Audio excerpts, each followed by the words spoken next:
আসসালামু আলাইকুম। আশা করছি আমার প্রিয় সকল বন্ধুরা খুব ভালো আছেন। আলহামদুলিল্লাহ আমরাও ভালো আছি। তো চলে এলাম আপনাদের মাঝে নতুন আরও একটা ভিডিও নিয়ে। তো খুব সকালবেলা গাছে পানি দিচ্ছিলাম, তো এখান থেকেই আজকের ভিডিওটা শুরু করলাম।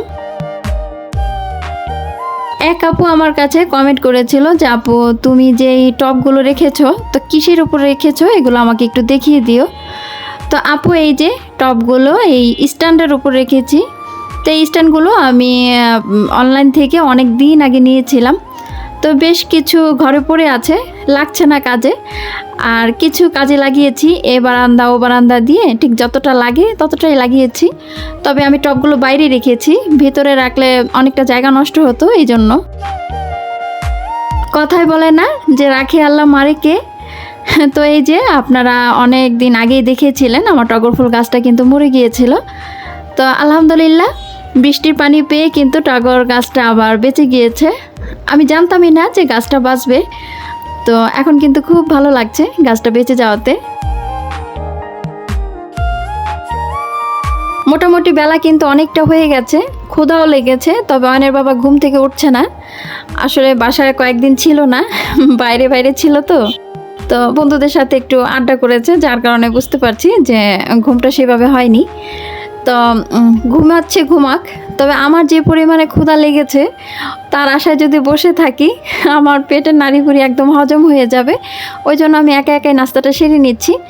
আর একা বেশিরভাগ সময় আমার নাস্তা করা হয়, কারণ অয়নের বাবা একটু লেট করে ঘুম থেকে ওঠে। আমার ক্ষুধা লেগে যায়, আমি খেয়ে ফেলি। আমিও যেহেতু বাসায় ছিলাম না, তো মোটামুটি কিন্তু অনেক কাজ জমেছিল। তো অফ ক্যামেরাতে সব কাজ করে নিয়েছি। আমি চাইলেই কিন্তু ক্যামেরাটা অন করে আবার সবগুলো কাজ দেখাতে পারতাম, কিন্তু আজ খুব বিরক্ত লাগছিল। তার মাঝে যদি আবার ভিডিও করতাম বিষয়টা একটু আরও অন্যরকম হয়ে যেত। তো ওই জন্য আর ক্যামেরাতে কোনো কিছু ক্যাপচার করিনি। তো যতটুকুন করেছি ততটুকু নিয়ে আপনাদের সামনে এসেছি। শুটকিটা আমার বরাবরই খুব পছন্দ, তবে শুটকি রান্না করে খাওয়া হয় না। তার কারণ হলো অয়নের বাবা শুটকি খায় না। তো আমার জন্য কিছু শুটকি এনেছে। তো আমি বলছিলাম তো তুমি তো খাও না, কেন এনেছো শুধু শুধু? তো ও বলছিল যে আমি না খাই, সমস্যা তাতে কি, তুমি তোমার মতো করে রান্না করে খাবা। তবে আমরা মহিলারা কিন্তু ওই জিনিসটা করি যে জিনিসটা সবসময় পুরুষেরা পছন্দ করে। তারা বুঝতেই পারে না যে আসলে আমরা তাদের পছন্দের জিনিসটাই সবসময় তৈরি করতে চাই। তো ও যেহেতু শুটকি খায় না, তো সেই ক্ষেত্রে কিন্তু আমি খুব আগ্রহ নিয়েও শুটকি রান্না করি না। তো এই যে এনে দিল, তো এখন দেখা যাচ্ছে খাবো ঠিকই, তবে একটু আলসেমি নিয়ে খাবো। ও যেহেতু খাবে না, তো সহজে কিন্তু রান্না করতেও ইচ্ছে করবে না। আজ দুপুরে রান্না করব একটু ভুড়ি, আলু ভাজি আর ডাল। তো এই ভুড়িটা কুরবানির। তো আমি কুরবানির সময় তো আমি অন্য কাজে ব্যস্ত ছিলাম, ভুড়িটা নিয়ে একদম করতে পারিনি কিচ্ছু। তো আমার ভাবি একদম পরিষ্কার করে কেটে ধুয়ে আমাকে পাঠিয়ে দিয়েছে। তো আমি আবার সেগুলো অল্প পরিমাণ লবণ দিয়ে ভালোভাবে সিদ্ধ করে তারপর ছোট ছোট বক্সে রেখে দিয়েছিলাম। যখন যতটুকুন প্রয়োজন ততটুকু বের করে নেব আর কি। তো এই যে এখন একটু বের করে নিলাম। তা আল্লাহর নাম নিয়ে এখন রান্না বান্না শুরু করে দেব। তো অয়নের বাবা উঠেছে, তাকে নাস্তা দিয়েছি। তো ও নাস্তা খাচ্ছিল আর আমাকে বলছিল আমি তো বেশ কয়েকদিন বাসায় ছিলাম না, তো তোমরা কেমন দিনকাল কাটালা, বসো একটু গল্প সল্প করি। তো আমি বলছিলাম গল্প আর করবো কি বলো, পুরুষ মানুষ এমন একটা মানুষ যাদের সাথে গল্প করতে করতে কিন্তু একটা পর্যায়ে ঝগড়া বেঁধে যায়। তো অয়নের বাবার সাথে কিন্তু আমার এই কাজগুলো হয়।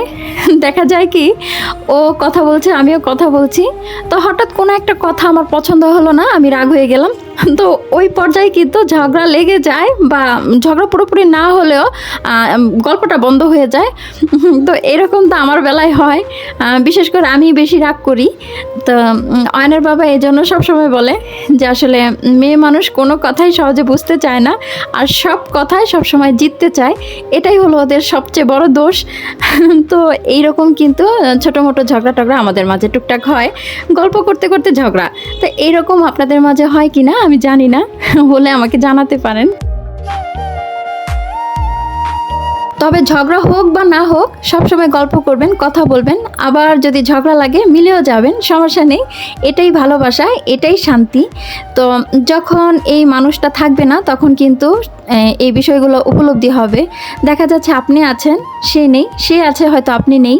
তো সময় কখনো মিস করা যাবে না, একসাথে কথা বলতে হবে, একে অপরকে সময় দিতে হবে, তাহলেই কিন্তু সম্পর্ক ভালো থাকবে। তো ওই যে ছোটো মোটো ঝগড়ার কথা যেটা বললাম, এটা কিন্তু ভালোবাসার একটা অংশ। তো এটা কিন্তু জীবনে খুব প্রয়োজন।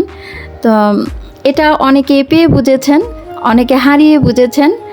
তো আল্লাহ সবাইকে ভালো রাখুক, সে দোয়া সবসময় করেছি, আজও করছি। তো এই যে কথার ফাঁকে আর কাজের ফাঁকে কিন্তু আমার ভুড়ি রান্নাটাও কমপ্লিট। তো এই যে স্বাদের ভুড়ি তো রান্না করে নিলাম, ওয়ানের বাবা আসবে তারপর খাবো। আসলে ভুড়িটা না খাওয়াই বেটার, কারণ এতে প্রচুর চর্বি থাকে। তো ওজন কমাতে চাইলে কিন্তু এই সমস্ত খাবার একটু বাদ দিতে হবে। তো আমি যেহেতু গরুর ভুড়ি থেকে শুরু করে গোস্ত সব খুব পছন্দ, আমি বাদ দিতে পারি না, যার কারণে আমার ওজনটা নিয়ন্ত্রণে আসছে না। তো বয়স 30-এর পর থেকে কিন্তু প্রত্যেকটা নারীরই নিজের প্রতি কেয়ার হওয়া দরকার, নয়তো কিন্তু যে কোনো রোগে আক্রান্ত হয়ে যাওয়ার ভয় থাকে, বিশেষ করে হার্টের রোগ, তারপর ওজনের থেকে যেই সমস্যাগুলো হয়।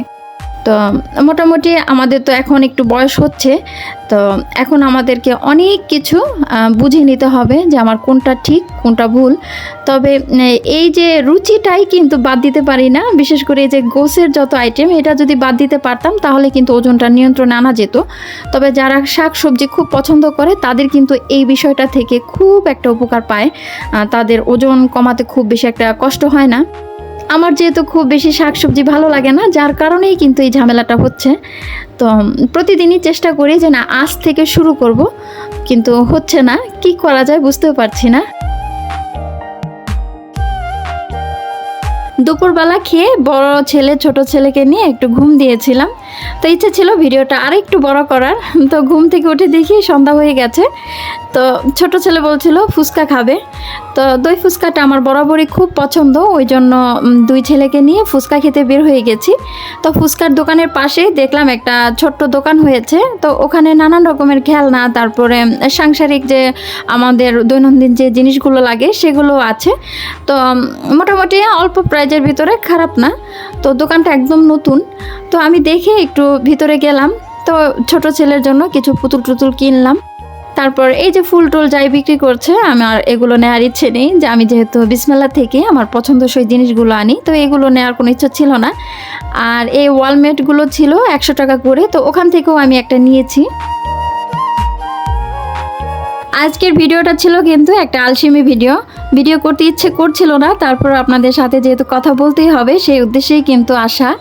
তো জানি না তারপরও কেমন লেগেছে, যদি ভালো লাগে তাহলে একটা লাইক দিতে ভুলবেন না। আর আপনি যদি একদম নতুন হয়ে থাকেন চাইলেই কিন্তু এই চ্যানেলটি সাবস্ক্রাইব করে নিতে পারেন।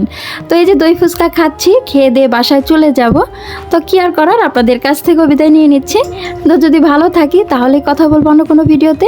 সে পর্যন্ত আল্লাহ হাফিজ, আসসালামু আলাইকুম।